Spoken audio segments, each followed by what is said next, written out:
Alright guys, I'm gonna try and find a not so backlit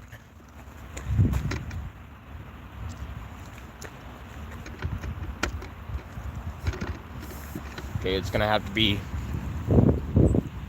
here then.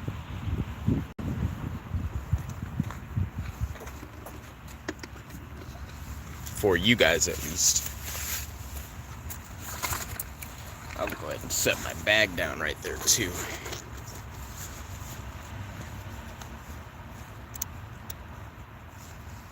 Alright. Whoop.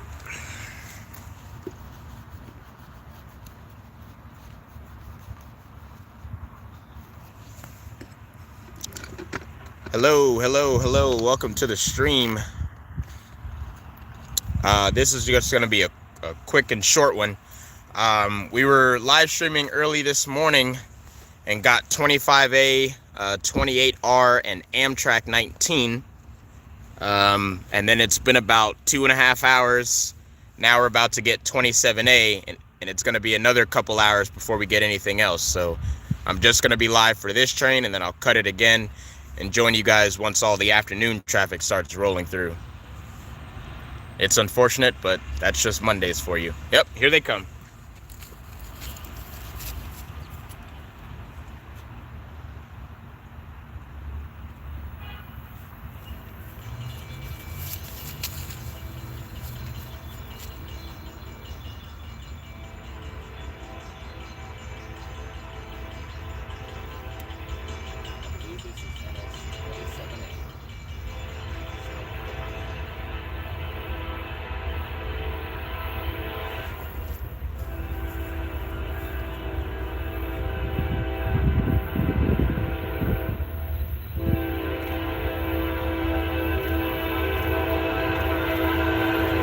Nope, it's 153.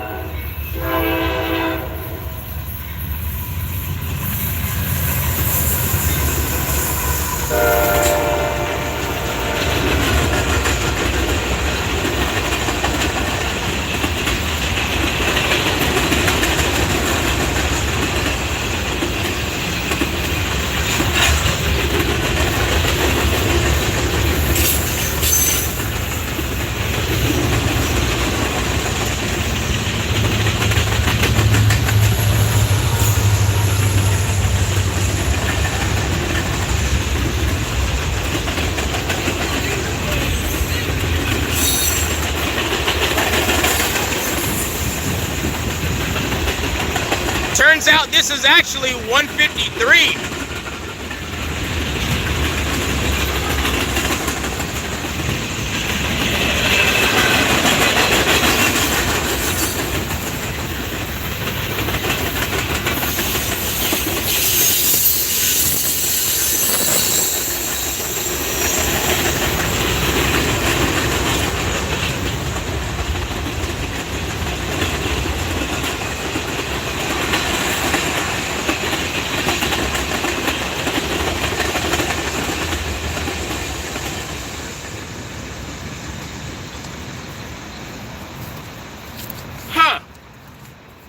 Well, all right then. Wow. All right. Well, that's what I get. That was good though. I picked the wrong lens because I thought it was 27A. I missed all those good hoppers. I barely got a picture of that Rio Grande hopper. I barely got a picture of those other fallen flag railroad hoppers. And as soon as I switched to the wide angle lens, the DPUs showed up. That was a close one. I almost missed that UP Ace.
Alrighty.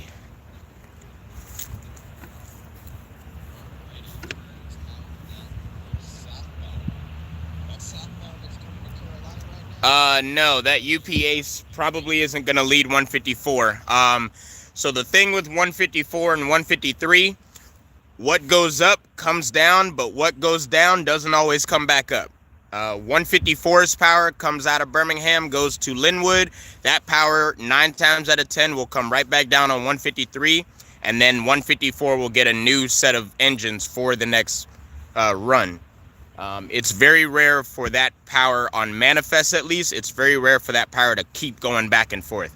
For things like 240, 283, 242, 243, the intermodal stuff, that power can cycle back through over and over and over again.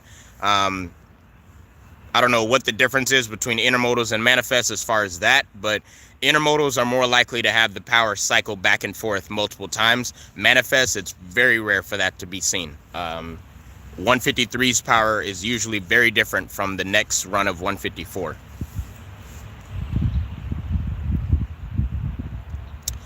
The GP60 came out of Linwood most likely, because I don't remember seeing it up there on 154 when they were posting the photos. I mean, they shuttle yard power and sometimes road power all the time. It's nothing crazy to see that on the head end. It makes it a lot more sense than putting it in there with the DPU. They're either going to drop it off in Chamblee or drop it off in Atlanta, or it's going to go all the way back down to Birmingham and be used in the yard down there. But yeah, that's not too crazy to see, you know, a yard unit on a mainline train. A lot of times it's just shuttling that, taking that engine somewhere, you know, as a shuttle, just kind of moving it between yards. Actually makes it more efficient than calling a whole crew to bring 2 engines 200 miles up the track.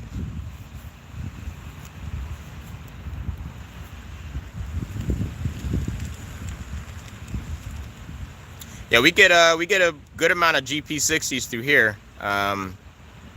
Every now and then. Most of them stay up near South Carolina. P47 and P45 have the majority of the ones that we used to see.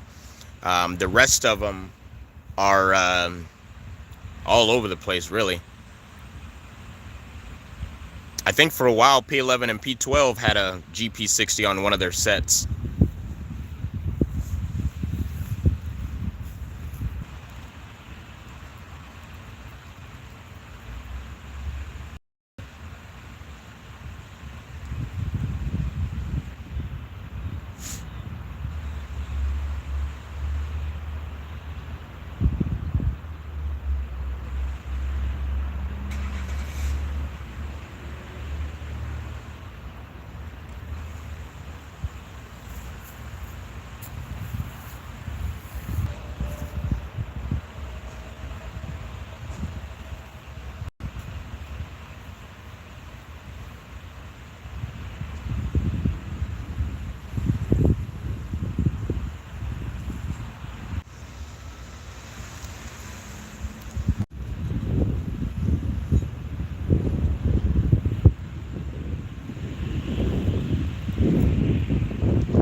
All right, let me see here. All right, we got one more southbound coming to Park. I think that is our 27A.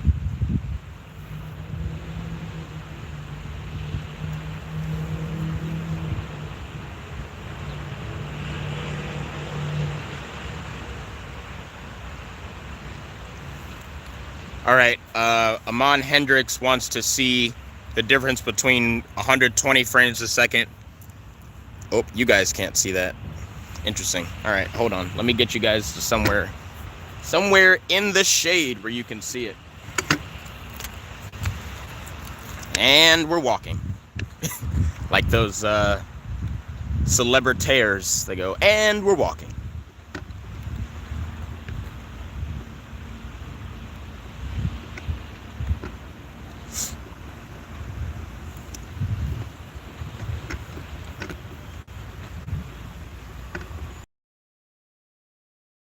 The low ball range of what the human eye can see.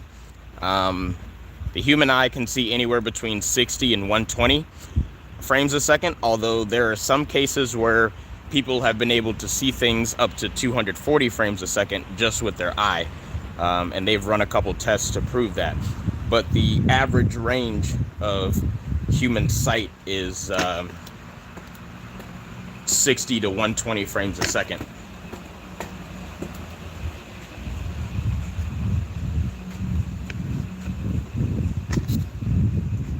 Okay.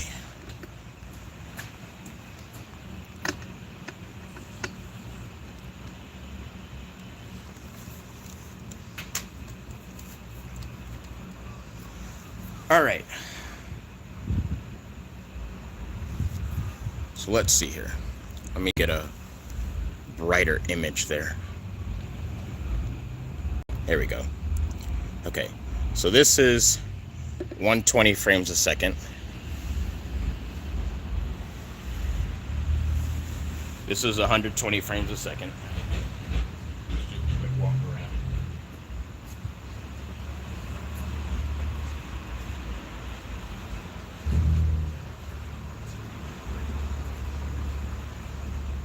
Okay, now let me switch it to 60.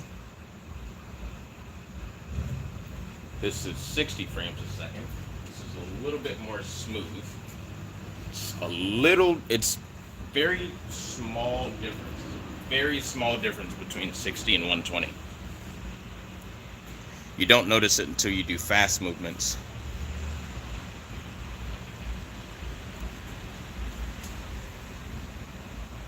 All right, considering it's going to be another hour and a half before the next train, again, I'm going to cut the stream here, and I will join you guys when the next train shows up. Hopefully, by the time 27A shows up, we can get some more traffic in the area so that it's not this on and off thing.